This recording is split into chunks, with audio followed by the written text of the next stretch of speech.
1 கொரிந்தியர் 9வது அதிகாரம் 26வது வசனத்தை பார்க்கும் பொழுது, 1 கொரிந்தியர் 9:26 பார்க்கும் பொழுது, ஆகையால் நான் நிச்சயமில்லாதவனாக ஓடேன், ஆகாயத்தை அடிக்கிறவனாக சிலம்பம் பண்ணேன் என்று பவுல் அங்கே கூறுகிறதை நாம் பார்க்க முடிகிறது.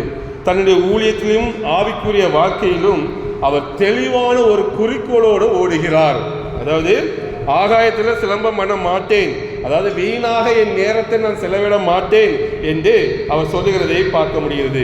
அப்போ பவுலுக்குடைய ஓட்டம் ஒரு நோக்கம் இல்லாமல் இல்லை, ஒரு நோக்கத்தோடு ஓடுகிற ஒரு பவுலுடைய வாழ்க்கையை நாம் பார்க்க முடிகிறது.